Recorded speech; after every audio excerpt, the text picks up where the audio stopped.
ಒಂದಷ್ಟು ಮಾಧ್ಯಮಗಳಲ್ಲಿ ಕೆಲಸ ಮಾಡಬೇಕಾದ್ರೆ, ಒಂದಷ್ಟು ಆರ್ಕೆಸ್ಟ್ರಾಗಳಲ್ಲಿ ಕೆಲಸ ಮಾಡಬೇಕಾದ್ರೆ, ಅಥವಾ ಒಂದಷ್ಟು ನಾಟಕಗಳಲ್ಲಿ ಕೆಲಸ ಮಾಡಬೇಕಾದ್ರೆ ಎಲ್ಲೂ ಪ್ರಶಂಸೆಗಳು ಸಿಗ್ತಾ ಇರಲಿಲ್ಲ. ಆಡಿಷನ್ಸ್ನ ಯಾಕೆ ಅಟೆಂಡ್ ಮಾಡೋದು ನಿಲ್ಲಿಸಿದ್ದೆ ಅಂತಂದರೆ, ಮೊದಲೆಲ್ಲ ಮಾತಾಗ್ಬಿಟ್ಟಿರ್ತದೆ, ಆರ್ಟಿಸ್ಟು ಈ ಕ್ಯಾರೆಕ್ಟರ್ಗೆ ಈ ಆರ್ಟಿಸ್ಟು, ಈ ಕ್ಯಾರೆಕ್ಟರ್ಗೆ ಈ ಆರ್ಟಿಸ್ಟು ಅಂತ ಫಿಕ್ಸ್ ಮಾಡ್ಕೊಂಡ್ಬಿಟ್ಟಿರ್ತಾರೆ. ಸೊ ನಮಗೆ ಏನಕ್ಕೆ ಆಡಿಷನ್ ಮಾಡ್ತಾರೆ ಅಂತಂದರೆ ಅವ್ರದ್ದೊಂದು ಪ್ರಚಾರ ಅಷ್ಟೇ.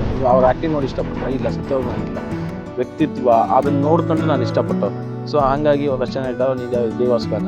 ಮೈಸೂರವ್ರನ್ನ ಬಿಟ್ಕೊಡಲ್ಲ. ಸೊ ಹಂಗಾಗಿ ನಾವು ಯಾವತ್ತೂ ಅವ್ರ ಫ್ಯಾನ್ ಆಗಿರ್ತೀವಿ. ಬಂದವ್ರಿಗೆ ಕೈ ಹಿಡಿತಾರೆ, ಜನ ತೋರಿಸ್ತಾರೆ, ಜನ ಕಟ್ಕೊಳ್ತಾರೆ. ಸೊ ಅವ್ರು ಬೆಳೆದಂಥ ಕಷ್ಟಗಳನ್ನೆಲ್ಲ ಬೇರೆಯವ್ರಿಗೆ ಬರಬಾರ್ದು, ಅಥವಾ ಅದು ಸುಲಭವಾಗಲಿ ಅಂತ ಹೆಲ್ಪ್ ಮಾಡ್ತಾರೆ. ರಿಯಾಲಿಟಿ ಶೋ ಅದರಲ್ಲಿ ನನ್ನ ಮೂಲೆ ಗುಂಪು ಮಾಡಿ ಕೂರಿಸಿರ್ತಾರೆ. ಯಾವಾಗ ನಾನು ನಮ್ಮ ಬಾಸ್ ಸಿದ್ದರಾಮಯ್ಯ ಸಾರ್ದು ಒಂದು ವೇಷ ಹಾಕೊಂಡು ಬರ್ತೀನೋ ಅವತ್ತು ದಿವಸ ನಾನು ಸ್ವಲ್ಪ ಕುಡಿದಿರ್ತೀನಿ. ನಮಸ್ತೆ ಸ್ನೇಹಿತರೆ, ಎಲ್ಲರಿಗೂ ಕೂಡ ಆಂಕರ್ ಲಿಖಿತ ಯೂಟ್ಯೂಬ್ ಚಾನಲ್ಗೆ ಪ್ರೀತಿಯ ಸ್ವಾಗತ. ಇವತ್ತು ನಾನೊಬ್ರು ಕಲಾವಿದರನ್ನ ನಿಮ್ಮೆಲ್ಲರಿಗೂ ಮೀಟ್ ಮಾಡಿಸ್ತೀನಿ. ಅವ್ರು ನನ್ನ ಹಳೆ ಸ್ನೇಹಿತರು ಕೂಡ ಹೌದು. ಅವರು ಹಲವಾರು ಸ್ಟೇಜ್ ಕಾರ್ಯಕ್ರಮಗಳನ್ನು ಕೂಡ ಕೊಟ್ಟಿದ್ದಾರೆ. ಸಾಕಷ್ಟು ಚಲನಚಿತ್ರಗಳು ಹಾಗೆ ಧಾರಾವಾಹಿಗಳಲ್ಲೂ ಕೂಡ ಸಹನಟನಾಗಿ ಅಭಿನಯಿಸಿದ್ದಾರೆ. ಹಾಗೆ ಆನಂದರಾಗ ಅನ್ನೋ ಧಾರಾವಾಹಿಯಲ್ಲಿ ಇವ್ರದೇ ಮೇನ್ ರೋಲ್. ಜೊತೆಗೆ ಇವರು ಕಾಮಿಡಿ ಕಂಪನಿ ಹಾಗೆ ಮಜಾ ಭಾರತ ಅನ್ನೋ ರಿಯಾಲಿಟಿ ಶೋಗಳಲ್ಲೂ ಕೂಡ ಅಭಿನಯಿಸಿ ಜನರನ್ನ ಸಾಕಷ್ಟು ನಗಿಸಿದ್ದಾರೆ ಅಂತಲೇ ಹೇಳ್ಬೋದು. ಅವ್ರು ಬೇರೆ ಯಾರೂ ಅಲ್ಲ, ಮಿಮಿಕ್ರಿ ಮಂಜು ಅವರು. ಸೊ ಬನ್ನಿ ಅವ್ರನ್ನ ಮಾತಾಡ್ಸೋಣ, ಅವ್ರ ಜೀವನದ ಅನುಭವಗಳನ್ನು ಕೇಳೋಣ, ಅವರ ಮುಂದಿನ ಪ್ಲ್ಯಾನ್ಸ್ ಏನು, ಅವ್ರ ಜೀವನದ ಬಗ್ಗೆ ಅವ್ರು ಏನು ಹೇಳ್ತಾರೆ ಅವರನ್ನೇ ಕೇಳಿ ತಿಳ್ಕೊಳ್ಳೋಣ. ಅದಕ್ಕೂ ಮುನ್ನ ನನ್ನ ವೀಡಿಯೋಸ್ಗಳನ್ನು ನೀವು ನೋಡಬೇಕು ಅಂತ ಹೇಳಿದ್ರೆ ನನ್ನ ಚಾನಲ್ ಅಂದರೆ ಆಂಕರ್ ಲಿಖಿತ ಯೂಟ್ಯೂಬ್ ಚಾನಲ್ಗೆ ಸಬ್ಸ್ಕ್ರೈಬ್ ಮಾಡಿ, ಲೈಕ್ ಮಾಡಿ, ಶೇರ್ ಮಾಡಿ, ಹಾಗೆ ನಿಮ್ಮ ಅನಿಸಿಕೆ ಅಭಿಪ್ರಾಯಗಳನ್ನು ಕಮೆಂಟ್ ಮೂಲಕ ತಿಳಿಸಿ ಅಂತ ಹೇಳ್ತಾ ಕಾರ್ಯಕ್ರಮವನ್ನ ಶುರು ಮಾಡೋಣ. ಮಂಜುರೇ ನಮಸ್ತೆ. ನಮಸ್ತೆ ಮೇಡಮ್, ಹೇಗಿದ್ದೀರಾ? ಕಾಮಿಡಿಯಾಗಿ ಹೇಳ ಅಥವಾ ನೀವು ಕಾಮಿಡಿಗೆ ತಾನೇ ಫೇಮಸ್, ಕಾಮಿಡಿಯಾಗೆ ಹೇಳಿ. ಕಪ್ಪಗಿದ್ದೀನಿ ಮೇಡಮ್. ಲೈಫ್ ಹೇಗೆ ನಡೀತಾ ಇದೆ? ಲೈಫ್ ಸಖತ್ತಾಗಿ ನಡೀತಾ ಇದೆ. ಒಂದು ಹೊಸ ಪ್ರಾಜೆಕ್ಟ್ಗಳು ಬರ್ತಾವೆ, ಲೈನಪ್ ಆಗ್ತಾ ಇದೆ. ಈಗ ತಮಿಳ್ದು ಸದ್ಯಕ್ಕೆ 2 ಮಾಡಿ ಬಂದಿದ್ದೀನಿ. ಅದು ಪ್ರೊಡಕ್ಷನ್ ಹೆಸರು ಇರೋದ್ರಿಂದ ಸೊ ಪ್ರೊಡಕ್ಷನ್ 1, 2 ಅಂತ ಹಾಕೊಂಡಿರ್ತಾರೆ. ಸೊ ಹಾಗಾಗಿ ನೇಮ್ ಗೊತ್ತಿಲ್ಲ. ಸೊ ನನಗೂ ತಮಿಳ್ ಸ್ವಲ್ಪ ಕಷ್ಟನೇ, ಅಲ್ಪ ಸ್ವಲ್ಪ ಆಗಿ ಈಗ ಎರಡು ಮಾಡಿ ಬಂದಿದ್ದೀನಿ. ಅದಾದಮೇಲೆ ಕನ್ನಡದಲ್ಲಿ ಈಗ ಒಂದು ಮಾರ್ಚಿಂದ ಒಂದಷ್ಟು ಸ್ಟಾರ್ಟ್ ಆಗುತ್ತೆ. ಈಗ ಹೊಸ ಮೂವಿ ಮಾವುತ ಅಂತ ಒಂದು ಮೂವಿ ಮಾಡಿದ್ವಿ. ಅದರದಲ್ಲಿ ನಂದು ಮತ್ತು ಲಯ ಕೋಕಿಲ ಸರ್ದು ಒಂದು ಕಾಮಿಡಿ ಕಾಂಬಿನೇಷನ್ನು. ಸಾಧು ಕೋಕಿಲ ಅವರ ಅಣ್ಣ ಲಯ ಕೋಕಿಲ ಸರ್ದು ಕಾಂಬಿನೇಷನಲ್ಲಿ ಒಂದು ಸ್ವಲ್ಪ ಚೆನ್ನಾಗಿ ಬರುತ್ತೆ. ಅದು ಸ್ವಲ್ಪ ಚೆನ್ನಾಗಿದೆ. ಅದು ಈ ತಿಂಗಳಲ್ಲೇನೋ ರಿಲೀಸ್ ಇದೆ ಮೂವಿ, ಅದೊಂದು ಬರುತ್ತೆ. ಅದಾದಮೇಲೆ ನಂದು ಆನಂದರಾಗ ಕೇಳಿದಿರಲ್ಲ. ಹೌದು, ಮಂಜು ಅವರು ಅಂದರೆ ನಮಗೆ ಗೊತ್ತಿರೋದು ಮಿಮಿಕ್ರಿ ಮಂಜು ಅಂತ.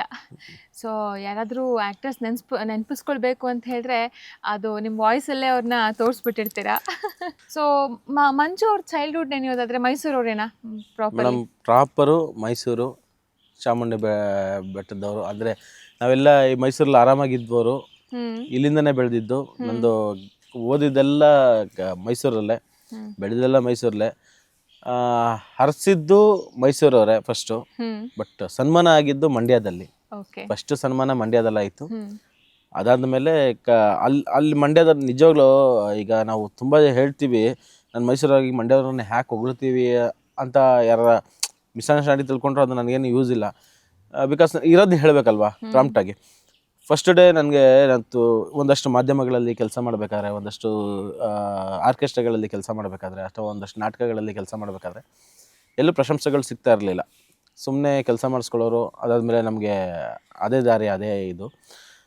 ನೆಕ್ಸ್ಟ್ ಈಗ ನಾನು ಮಂಡ್ಯದಲ್ಲಿ ಒಂದು ಕಾರ್ಯಕ್ರಮ ಮಾಡ್ತೀನಿ, ಯಾವುದೊಂದು ಪಾಸಿಬಲ್ ಅನ್ನೋ ಮೂವಿದು ಪ್ರಮೋಷನ್ಸ್ಗಂತ ಹೋಗ್ತೀನಿ. ಅಲ್ಲಿ ಮಂಡ್ಯದಲ್ಲಿ ಕಾರ್ಯಕ್ರಮ ಮಾಡ್ತೀನಿ. ಮಂಡ್ಯ ಜನ ತುಂಬ ಖುಷಿ ಪಡ್ತಾರೆ. ಅಲ್ಲೊಂದು ಹಾರ ಹಾಕಿದಷ್ಟೇ, ಅವರ ಹಾರ ಹಾಕಿ ಹರಿಸಿದ್ದು ಇವತ್ತವರೆಗೂ ಹೀರೋ ಆಗಿ ನಿಂತಿದ್ದೀನಿ. ಮೊದಲು ಸ್ಟೇಜ್ ಹತ್ತಿದ್ದು ಯಾವಾಗ ಮಂಜು ನೀವು? ಮೊದಲು ಪ್ರತಿಭಾ ಕಾರಂಜಿ ಅಂತೇಳಿ ಸ್ಟೇಜ್ ಹತ್ತಿದ್ದು ಮೇಡಮ್. ಅಂದರೆ ಚಿಕ್ಕ ವಯಸ್ಸಲ್ಲಿ ಒಂದು 7th ಸ್ಟ್ಯಾಂಡರ್ಡಲ್ಲಿ ಯಾವಾಗೆಲ್ಲ ಅನಿಮಲ್ಸ್ದು ಕಾಗೆ, ಕೋಳಿ, ಗುಬ್ಬಚ್ಚಿ, ಹುಲಿ, ಸಿಂಹ, ಚಿರತೆ ಇಂಥದ್ದೆಲ್ಲ. ಈಗ ನೀವು ಚಾಮುಂಡಿ ಬೆಟ್ಟ ಅಂದ ತಕ್ಷಣ ಚಿರತೆ ಅಂತ ಹೆದರ್ಕೊಂಡ್ರಲ್ಲ, ಹಂಗೆ ಆ ಥರದ್ದೆಲ್ಲ ಮಾಡಿಕೊಂಡು ಬಂದದ್ದು. ಸೊ ಡಿಗ್ರಿ ಆದಮೇಲೆ ಈಗ ನನಗೂ ಸೋಂಬೇರಿತನ ಬರ್ತದೆ ಅಂತ ಅಂತಾರಲ್ಲ, ಅಂದರೆ ಡಿಗ್ರಿ ಆದಮೇಲೆ ಯಾರು ತಾನೇ ಮಿಮಿಕ್ರಿ ಕೇಳ್ತಾರೆ, ಈ ಪಕ್ಷಿ ಪ್ರಾಣಿದೆಲ್ಲ ಅಂತ ಅಂದ್ಬಿಟ್ಟು ಅವಾಗ ಮಿಮಿಕ್ರಿ ಸ್ಟಾಪ್ ಮಾಡೋಣ ಅಂದ್ಕೊಂಡೆ, ಸಿಂಗಿಂಗ್ ಸ್ಟಾಪ್ ಮಾಡೋಣ ಅಂದ್ಕೊಂಡೆ, ಎಲ್ಲವೂ ಸ್ಟಾಪ್ ಮಾಡೋಣ ಅಂದ್ಕೊಂಡೆ. ಆದರೆ ಈ ಎಲ್ಲರ ಒಂದು ಈ ಕಲಾವಿದರಿಗೆ ಏನಂತ ಅಂದರೆ ಸುಮ್ಮನೆ ಇರೋಕ್ಕೆ ಬಿಡಲ್ಲ. ನಾವು ಯಾವುದೇ ಕೆಲಸ ಮಾಡ್ತಾಯಿದ್ರು ಏನೇ ಇದನ್ನ ಕಲೆನ ಬಿಟ್ಬಿಡೋಣ ಅಂತ ಅಂದ್ಬಿಟ್ಟು ದೂರ ಮಾಡ್ಕೊಂಡ್ರೆ ಒಂದಲ್ಲ ಒಂದು ಸತಿ ಏನಾಗುತ್ತೆ, ಯಾರು ಸ್ಟೇಜಲ್ಲಿ ಹಾರ ಹಾಕ್ಸ್ಕೊತಾ ಇರೋದು ಅಥವಾ ಅವ್ರಿಗೇನೋ ಪ್ರಶಸ್ತಿ ಬರ್ತಾ ಇರೋದು ಅಥವಾ ನಾವೆಲ್ಲರೂ ಪೇಪರಲ್ಲಿ ಓದಿದ್ದು ಇದೇನಾಯ್ತು ಅಂದರೆ ನಾನೇನಕ್ಕೆ ಹೋಗ್ಬಾರ್ದು ಅನ್ನಿಸ್ಬಿಡ್ತದೆ. ತಿರ್ಗಾ ಹಾಗಾಗಿ ಆರ್ಕೆಸ್ಟ್ರಾಗೆ ಹೋದೆ. ಆರ್ಕೆಸ್ಟ್ರಾಯಿಂದ ತಿರ್ಗಾ ಡಿಗ್ರಿ ಎಲ್ಲ ಮುಗಿಸಿ ಆರ್ಕೆಸ್ಟ್ರಾಗೆ ಹೋಗಿ ಆರ್ಕೆಸ್ಟ್ರಾಯಿಂದ ಒಂದಷ್ಟು ಮಾಧ್ಯಮಗಳಲ್ಲಿ ಕೆಲಸ ಮಾಡಿ, ಜೊತೆಗೆ FM ಚಾನಲಲ್ಲಿ ಕೆಲಸ ಮಾಡಿ ಇಲ್ಲಿ ಗಂಟ ಜರ್ನಿ ಆಯಿತು. ಬಟ್ ನನ್ನ ಮೊದಲನೇ ಹೆಜ್ಜೆನೇ ಪ್ರತಿಭಾ ಕಾರಂಜಿ. ಪ್ರತಿಭಾ ಕಾರಂಜಿಯಲ್ಲಿ ಮೊದಲನೇ ಹೆಜ್ಜೆ ನಾನು ಹೆಮ್ಮೆಯಿಂದ ಹೇಳ್ಕೊತೀನಿ. 3ನೇ ಸ್ಥಾನ, 3ನೇ ಪ್ಲೇಸ್ ಬಂತು ನಾನು ಪ್ರತಿಭಾ ಕಾರಂಜಿ ಮಾಡಿದಾಗ. ಅದು ನೆಕ್ಸ್ಟು ಹೋಗಿದ್ದೆ ನಾನು ಫಸ್ಟ್ ಪ್ಲೇಸ್, ಎಲ್ಲೇ ಹೋದ್ರು ಫಸ್ಟ್ ಪ್ಲೇಸ್. ಮಿಮಿಕ್ರಿ ಫಸ್ಟ್ ಯಾರ್ದನ್ನ ನೀವು ಅನುಕರಣೆ ಮಾಡಿದ್ರಿ ಅಂತ, ಯಾವ ಆಕ್ಟರ್ನ ಅನುಕರಣೆ ಮೇಡಮ್ ಅನಿಮಲ್ಸ್ದು ಅಂತ ಮಾಡ್ತಿದ್ನಲ್ಲ, ಆ ಟೈಮಲ್ಲಿ ಫಸ್ಟ್ ನಾನು ಅನುಕರಣೆ ಮಾಡಿದ್ದು ಒಂದು ಚಿಕ್ಕ ಮಗುವಿಂದನೇ ಸ್ಟಾರ್ಟ್ ಮಾಡಿದ್ದು. ಅದು PT ಮಾಸ್ಟರ್ ಎಲ್ಲ ಬಂದು ಹೇಳ್ತಾರೆ. ಸೊ ಆವಾಗ ಸ್ಟಾರ್ಟ್ ಮಾಡಿದ್ದು ನಾನು. ಅದಾದಮೇಲೆ ಇಲ್ಲಿ ಈಗ ಮೊದಲಿಗೆ ಈಗ ಇದು ಮಾಡ್ಬೇಕಂದ್ರೆ ಆ್ಯಕ್ಟರ್ಗಳದ್ದು ಮಾಡಬೇಕು ಅಂದರೆ ಧೀರೇಂದ್ರ ಗೋಪಾಲ್ ಅವ್ರದ್ದು ಫಸ್ಟ್ ಸ್ಟಾರ್ಟ್ ಮಾಡಿದ್ದು ನಾನು. ಆ್ಯಕ್ಚುಲಿ ಧೀರೇಂದ್ರ ಗೋಪಾಲ್ ಅವರಿಂದ ಸ್ಟಾರ್ಟ್ ಮಾಡಿ ಅವ್ರದ್ದು ಮತ್ತೊಂದು ಬಂದು ಈಗ ಒಂದಷ್ಟು ಆ್ಯಕ್ಟರ್ಗಳ್ದು, ಒಂದಷ್ಟು ರಾಜಕಾರಣಿಗಳ್ದು ಮಿಮಿಕ್ ಮಾಡ್ತೀನಿ. ಸ್ನೇಹಿತರ ಪರಿಚಯ ಆಯಿತು ಅಂತಂದರೆ ಅವ್ರ ವಾಯ್ಸ್ ಏನಾದ್ರು ಆ್ಯಕ್ಟಿವ್ ಆಗಿತ್ತು ಅಂತಂದರೆ ಅದನ್ನು ಕಲಿಬೇಕು ಅನ್ನೋದು ಹುಮ್ಮಸ್ಸು ನನಗೆ ಬಂದ್ಬಿಡ್ತದೆ. ಅವ್ರ ಮುಂದೆ ನಾನು ಮಾಡಿದ್ದೀನಿ, ಅವ್ರದ್ದು ಕಾಪಿ ಮಾಡ್ಕೊಂಡು ಮಾಡಿದ್ದೀನಿ ನಾನು. ಯಾರು ಇನ್ಸ್ಪಿರೇಷನ್ ನಿಮಗೆ ಮಂಜುವ್ರೆ? ಇನ್ಸ್ಪಿರೇಷನ್ನು ಕಷ್ಟ ಮೇಡಮ್, ಇದೊಂದೇ ಇನ್ಸ್ಪಿರೇಷನ್. ಮನುಷ್ಯನಿಗೆ ಕಷ್ಟ ಅನ್ನೋದು ಬಂದಾಗ, ಯಾರು ಹೆಗ್ಲು ಕೊಡಲ್ಲ ಅಂತ ಬಂದಾಗ, ನಾವು ಏನು ಮಾಡೋದು ಅಂತ ದಿಕ್ಕೇ ತೋಚ್ದಂಗಿದ್ದಾಗ ಅದೇನಾಗುತ್ತೆ ಅಂತ ಅಂದರೆ ನಾನು ಬದುಕಲೇಬೇಕು ಅನ್ನೋ ನಿರ್ಧಾರ ಮಾಡಿಬಿಟ್ರೆ ಸೊ ಅದೇ ಒಂದು ಇನ್ಸ್ಪಿರೇಷನ್. ನಮ್ಮ ಕಷ್ಟ ಇರುವಂತ ಮತ್ತೊಬ್ಬ ವ್ಯಕ್ತಿ ಪುಟಿದ ಹೇಳ್ತಾನೆ. ಹೌದು, ಕಷ್ಟ ಅನ್ನೋದೇ ಇನ್ಸ್ಪಿರೇಷನ್ ಆಗಬೇಕು. ಈಗ ನಾವೀಗ ಆ ಹೀರೋ ಹೆಸರು, ಈ ಹೀರೋ ಹೆಸರು, ಅವ್ರ ಹೆಸರು, ಇವ್ರ ಹೆಸರು ತೊಗೊಂಡ್ರೆ ಎಂಥ ಪ್ರಯೋಜನ ಅಂತಂದ್ರೆ ನಾವು ಅವ್ರಿಗೆ ಪ್ರಮೋಷನ್ ಕೊಟ್ಟಂಗೆ ಆಗ್ತದೆ ಹೊರತು. ಬಟ್ ನಾವು ಸಾಧನೆ ಮಾಡಿದ್ದಕ್ಕೂ ಏನು ಬೆಲೆ ಸಿಗಲ್ಲ. ಈಗ ಏನಂತಂದರೆ ನೀವು ಕೇಳಿದ್ರಿ ಏನು ಇನ್ಸ್ಪಿರೇಷನ್ ಅಂತ, ಕಷ್ಟನೇ ಒಂದು ಇನ್ಸ್ಪಿರೇಷನ್ನು. ಈಗ ನಾವು ತಂದೆ ತಾಯಿ ಚಿಕ್ಕದ್ರಿಂದ ನಮಗೆ ಸಾಕಿ ಬೆಳೆಸ್ಬೇಕಾದ್ರೆ ಅವರೆಷ್ಟು ಸಾಲಗಳು ಮಾಡ್ಕೊಂಡಿರ್ತಾರೆ, ಅವರೆಷ್ಟು ಎಜುಕೇಷನ್ಗಳು ಹೊಡೆದಾಕಿರ್ತಾರೆ. ನಮ್ಮ ತಂದೆ ಗಾರೆ ಕೆಲಸ ಮಾಡ್ತಿದ್ದವರು, ತಾಯಿ ಮನೇಲೆ ಗಂಧದ ಕಡ್ಡಿ ಉಚ್ತಾ ಇದ್ದಂಥವ್ರು, ಸಂಪಾದನೆ ಮಾಡ್ತಾ ಇರ್ತಾರೆ. ಇವ್ರಿಗೆಲ್ಲ ಎಷ್ಟು ಇದಿದೆ, ಇವರೇ ಒಂದು ಇನ್ಸ್ಪಿರೇಷನ್. ಈಗ ತಂದೆ ತಾಯಿನೇ ಮನೆ ಮೊದಲನೇ ಗುರು ಅಂತ ಏನು ಹೇಳ್ತೀವಿ, ಅದು ಅಲ್ಲಿಂದನೇ ಸ್ಟಾರ್ಟ್ ಆಗುತ್ತೆ ಇನ್ಸ್ಪಿರೇಷನ್ಸು. ಅವ್ರು ಮಾಡೋ ಕಷ್ಟಗಳು ನಾವು ಪಡಬಾರ್ದು, ಅವರು ಮಾಡೋಂಥ ಸಾಲಗಳು ನಾವು ಮಾಡಬಾರ್ದು, ನಮ್ಮ ಲೈಫ್ ಚೆನ್ನಾಗಿರಬೇಕು, ನಮ್ಮ ಲೈಫ್ ಲೀಡ್ ಮಾಡ್ಕೊಂಡು ಹೋಗ್ಬೇಕು. ಇದಷ್ಟೇ ಇನ್ಸ್ಪಿರೇಷನ್ ಅಂತ ತಿಳ್ಕೊಂಡ್ರೆ ನಾವೆಲ್ಲಿ ಬೇಕಾದ್ರೂ ಹೋಗಿ ಬದುಕ್ಬೋದು. ಅದಾದ ಮೇಲೆ ಈಗಿನ ಜನ್ರೇಷನ್ ಅಂತಂದರೆ ನಾನು ಎಲ್ಲೇ ಹೋದರೂ ದರ್ಶನ್ ಸರ್ ಬಗ್ಗೆ ಮಾತಾಡ್ಕೊಂಡಿರ್ತೀನಿ. ಸೊ ದರ್ಶನ್ ಸರ್ ಹೇಳಿದೆಲ್ಲ ನಾನು ಅವ್ರ ಬಗ್ಗೆನೇ ವಿಚಾರಗಳನ್ನ ನಾನು ಮುಟ್ಟಿಸ್ತಾ ಇರ್ತೀನಿ. ಯಾರ ದರ್ಶನ್ ಸರ್ಗೆ ಏನಂತಂದರೆ, ಯಾಕೆ ಮಾತಾಡ್ತೀರಿ, ಅವ್ರ ಆ್ಯಕ್ಟಿಂಗ್ ನೋಡಿ ಇಷ್ಟಪಡಬೇಡಿ. ನೀವು ಅವ್ರ ಆ್ಯಕ್ಟಿಂಗ್ ನೋಡಿ ಇಷ್ಟಪಟ್ಟರೆ ಇಲ್ಲ, ಸತ್ಯವಾಗಿ ನಾನಿಲ್ಲ. ಅವ್ರ ಮನುಷ್ಯಂದು ಹಾವಭಾವಗಳು, ನ್ಯಾಚುರಲ್ ಸ್ಪೀಕ್ಸ್ಗಳು, ವ್ಯಕ್ತಿತ್ವ ಅದನ್ನು ನೋಡ್ಕೊಂಡು ನಾನು ಇಷ್ಟಪಟ್ಟವನು. ಸೊ ಹಾಗಾಗಿ ಒಂದಷ್ಟು ಜನ ಹೇಳ್ದಾಗ ನೀನು ಡಿವಾಸ್ ಫ್ಯಾನ. ಹೌದು, ಅಬ್ಜುಲ್, ಯಾಕಂದರೆ ಅವ್ರು ಮೈಸೂರವ್ರನ್ನ ಬಿಟ್ಕೊಡಲ್ಲ ಮೇಡಮ್. ಸೊ ಹಾಗಾಗಿ ನಾವು ಯಾವತ್ತೂ ಅವ್ರ ಫ್ಯಾನ್ ಆಗಿರ್ತೀವಿ. ಸೊ ಫ್ಯಾನ್ಸ್ ಅಂತಂದರೆ ಅವ್ರ ವ್ಯಕ್ತಿತ್ವಕ್ಕಷ್ಟೇ. ಅವ್ರ ವ್ಯಕ್ತಿತ್ವ ತುಂಬ ಚೆನ್ನಾಗಿದೆ. ಬಂದವ್ರಿಗೆ ಕೈ ಹಿಡಿತಾರೆ, ಹೆಲ್ಪ್ ಮಾಡ್ತಾರೆ, ಜೀವನ ತೋರಿಸ್ತಾರೆ, ಜೀವನ ಕಟ್ಕೊಡ್ತಾರೆ. ಸೊ ಅವ್ರು ಬೆಳೆದಂಥ ಕಷ್ಟಗಳನ್ನೆಲ್ಲ ಬೇರೆಯವ್ರಿಗೆ ಏನಂತಾರೆ, ಅದು ಬರಬಾರ್ದು ಅಥವಾ ಅದು ಸುಲಭವಾಗಲಿ ಅಂತೇಳಿ ಒಂದು ಹೆಲ್ಪ್ ಮಾಡ್ತಾರೆ. ಸೊ ಹಾಗಾಗಿ ಆ ವ್ಯಕ್ತಿ ಒಂದಷ್ಟು ಇಷ್ಟ ಅಷ್ಟೇ. ಮತ್ತೆ ಅವರು ಮಾಡಿದ್ದನ್ನು ಕೂಡ ಹೇಳ್ಕೊಳ್ಳೋ ಸ್ವಭಾವದವರಲ್ಲ. ಅದನ್ನು ಕಂಡಿಡಿದು ಫ್ಯಾನ್ಸ್ಗಳೇ ಹೇಳ್ತಾರೆ ಹಿಂಗೆ ಮಾಡಿದ್ದಾರೆ ಅಂತ. ಬಟ್ ಅದನ್ನು ಹೇಳಿ ಅಂತ ಅವ್ರು ಎಲ್ಲೂ ಹೇಳಿರಲ್ಲ. ಅದನ್ನು ಅವ್ರ ಗುಣನೇ ಅಲ್ಲ ಅದು. ಯಾಕಂದರೆ ಎಲ್ಲ ಕಡೆನೂ ಈಗ ಒಂದು ಪೊಲಿಟಿಷನ್ಸ್ದು ಪ್ರಚಾರಕ್ಕೆ ಹೋಯ್ತು ಅಂತಂದರೆ, ನೋಡಿ ನಮ್ಗೆ ಇಷ್ಟು ಜನ ಹೆಲ್ಪ್ ಮಾಡಬೇಕು, ನೀವು ಅಷ್ಟು ಜನಕ್ಕೆ ಹೆಲ್ಪ್ ಮಾಡಿದ್ರೆ ನಾನು ಪ್ರಚಾರಕ್ಕೆ ಬರ್ತೀನಿ, ಮಾಡಿಕೊಡ್ತೀನಿ ಅಂತ ಇರ್ತಾರೆ. ಅದೇ ಬೇರೆ ವ್ಯಕ್ತಿಗಳಾಗಿದ್ದರೆ ನನಗೊಂದಷ್ಟು ಕೋಟಿಗೆ ದುಡ್ಡು ಕೊಡಪ್ಪ, ನಾನು ಪ್ರಚಾರಕ್ಕೆ ಬರ್ತೀನಿ ಅಂತ ಹೇಳೋರು. ಸೊ ಹಾಗೆ ಸೊ ವ್ಯಕ್ತಿ ಹಿಂಗೆ ಬೇರೆಯವ್ರಿಗೋಸ್ಕರ ನಾನು ಇನ್ವಾಲ್ವ್ ಆಗೋದು ಅಂತಾರಲ್ಲ, ಹಾಗಾಗಿ ಇವತ್ತು ಬೇಗ ಬಂದ್ಬಿಟ್ರೆ ಅವರು ತುಂಬ ಖುಷಿ ಪಡ್ತಾರೆ ಜನ. ಇನ್ನು ನೀವು ಈ ಆ್ಯಕ್ಟಿಂಗ್ ಲೋಕಕ್ಕೆ ಕಾಲಿಟ್ಟಿದ್ದು ಯಾವಾಗ, ಮೊದಲು ಕ್ಯಾಮ್ರಾ ಎದುರಿಸಿದ್ದು ಯಾವಾಗ ಅಂತ? ಮೇಡಮ್, ನಾನು ಮೊದಲು ಕ್ಯಾಮ್ರಾ ಎದುರಿಸಿದ್ದು ಮ್ಯಾಕ್ಸ್ ಟು ಮ್ಯಾಕ್ಸ್ ಒಂದು ನನಗೆ 13ನೇ ವರ್ಷ ಇರ್ಬೇಕಾರೆ. ಅಮ್ಮ ನಿನಗಾಗಿ ಏನೋ ಒಂದು ಸೀರಿಯಲಲ್ಲಿ ಸಾರಕ್ಕಿ ಮಂಜು ಅಂತ ಹೇಳಿ ಒಬ್ಬರು ರೈಟ್ರ್ ಇದ್ದಾರೆ. ಅವರು ಪಾಪಚ್ಚೆ ನನಗೆ ಒಂದು ಅವಕಾಶ ಮಾಡಿಕೊಟ್ರು. ಅದಾದಮೇಲೆ ನಿಲ್ಲಾದೆ. ಸೊ ಅದಾದಮೇಲೆ ತುಂಬ ಸೀರಿಯಲ್ಗಳು ಮಾಡಿದೆ. ಮತ್ತೆ ವಸಂತ, ಚಿಗುರಿದ ಕನಸು, ಏನೋ ಮಳೆ, ಇವೆಲ್ಲ ಸೀರಿಯಲ್ಗಳು ಒಂದಷ್ಟು ಸೀರಿಯಲ್ಗಳು ಬಂತು ಅಂದರೆ ಚೈಲ್ಡ್ಹುಡ್ ಇದ್ದಾಗಲೇ. ಸೊ ಮತ್ತು ಇನ್ನೊಂದು ವಿಷಯ, ಅದು ಹಾಗೆ ನೆಕ್ಸ್ಟು ಕಾಮಿಡಿ ಕಂಪನಿ ಅನ್ನೋದು ಜಾಯ್ನ್ ಆಗ್ತೀನಿ. ಅದು ರಿಯಾಲಿಟಿ ಶೋ. ಅದರಲ್ಲಿ ನನ್ನ ಮೂಲೆ ಗುಂಪು ಮಾಡಿ ಕೂರಿಸಿರ್ತಾರೆ. ಯಾವಾಗ ನಾನು ನಮ್ಮ ಬಾಸು ಸಿದ್ದರಾಮಯ್ಯ ಸಾರ್ದು ಒಂದು ವೇಷ ಹಾಕೊಂಡು ಬರ್ತೀನೋ ಅವತ್ತೊಂದು ದಿವಸ ನಾನು ಒಂದು ಸ್ವಲ್ಪ ಪುಟಿದೇಳ್ತೀನಿ. ಸೊ ನನ್ನಲ್ಲೂ ಒಬ್ಬ ಸಾಧಕ ಇದ್ದಾನೆ, ಅಥವಾ ಏನೋ ಮಾಡ್ಬೋದು ನಾನು, ನನಗೆ ಯಾರು ಇಲ್ಲಿ ಆ ಛಲ ಹುಟ್ಟುತ್ತೆ. ಸೊ ಅಲ್ಲಿಂದ ನಾನು ಒಂದಷ್ಟು ಆರ್ಕೆಸ್ಟ್ರಾಗಳಲ್ಲಿ ಸಿದ್ದರಾಮಯ್ಯ ಸರ್ ಹಾಗೆ ನಾನು ಹೋಗ್ತೀನಿ. ದೆನ್ ಅದಾದ ಮೇಲೆ ಮಜಾ ಭಾರತಕ್ಕೆ ಹೋಗ್ತೀನಿ. ಮಜಾ ಭಾರತದಲ್ಲಿ ಒಂದಷ್ಟು ದಿನ ಆ್ಯಕ್ಟ್ ಮಾಡ್ತೀನಿ. ಅದಾದಮೇಲೆ ತಿರ್ಗಾ ಮೈಸೂರಿಗೆ ಬರ್ತೀನಿ. ಒಂದಷ್ಟು ಚಾನಲ್ಗಳಿಗೆ ತಿರ್ಗಾ ಹೋಗ್ತೀನಿ. ತಿರ್ಗಾ ಅಲ್ಲಿ ನಂದು ಏನಂತ ಅಂದರೆ ಎಲ್ಲೂ ಸ್ಟೇಬಲ್ ಇಲ್ಲ. ಈಗ ಜಗ್ಗೇಶ್ ಸರ್ ಒಂದು ಮಾತು ಹೇಳ್ತಾರೆ ನೋಡಿ, ಕಲಾವಿದ ಒಂಥರ ಅಲೆಮಾರಿ ಇದ್ದಂಗೆ ಅಂತ ಅಂದ್ಬಿಟ್ಟು. ಅವ್ನಿಗೆಲ್ಲೂ ಸ್ಟೇಬಲ್ ಇಲ್ಲ. ಇಲ್ಲಾಂದ್ರೆ ಅಲ್ಲಿ ಹೋಗ್ಬೇಕು, ಅಲ್ಲಿಂದ ಇಲ್ಲಿ ಹೋಗ್ಬೇಕು, ಅವ್ನಿಗೆ ಮನೆ ಮಠ ಇರೋಲ್ಲ ಕಲಾವಿದನಿಗೆ. ಎಲ್ಲೋ ನಾವು ಮಾಡ್ಕೊಂಡಿರ್ತೀವಿ ಮನ್ಸಿಗೆ, ಅಷ್ಟು ನಮ್ಮ ಮನಸ್ಸಿಗೆ ಇಷ್ಟ ಆದಾಗ ನಾವು ಮೈಸೂರಲ್ಲಿ ಮನೆ ಐತಪ್ಪ ಅಂತ ಹೇಳ್ಬೋದು ಅಷ್ಟೇ. ಆದರೆ ಕಲಾವಿದನಿಗೆ ರಿಯಲ್ಲಾಗಿ ಯಾವುದು ಮನೆ ಇರೋಲ್ಲ. ಜಗ್ಗೇಶ್ ಸರ್ ಹೇಳೋದೆಲ್ಲ ಕಂಪ್ಲೀಟ್ಲಿ ಸತ್ಯ. ಯಾಕಂದರೆ ಅವ್ರನ್ನ ನಾನು ನೋಡಿದ್ರೆ ಗುರು ರಾಘವೇಂದ್ರ ನೋಡ್ದಂಗೆ ಆಗ್ತದೆ. ಯಾಕಂದರೆ ಅವರು ಹೇಳೋ ಮಾತೆಲ್ಲ ಸತ್ಯ ಆಗ್ತದೆ. ಈಗ ನೋಡಿ, ಮೊನ್ನೆ ಗಿಲ್ಲಿ ನಟ ಈ ವರ್ಷದಲ್ಲಿ ನಾನು ಹಾಕ್ತೇನೆ, ಉದ್ಧಾರ ಆಗ್ತೇನೆ ಅಂತಲೇ ಹೇಳಿದರು. ಇವತ್ತು ನೋಡಿ ಹಂಗೆ ಆಗಿದೆ. ಹಂಗಾಗಿ ಪಾಪಚ್ಚ ಅವ್ರು ಹೇಳೋದು ಒಂದು ಚೆನ್ನಾಗಿದೆ. ನಿಮ್ಮ ಮೊದಲನೇ ಧಾರಾವಾಹಿ ಯಾವುದು ಮಂಜು ಅವರೇ? ಅಮ್ಮ ನಿನಗಾಗಿ.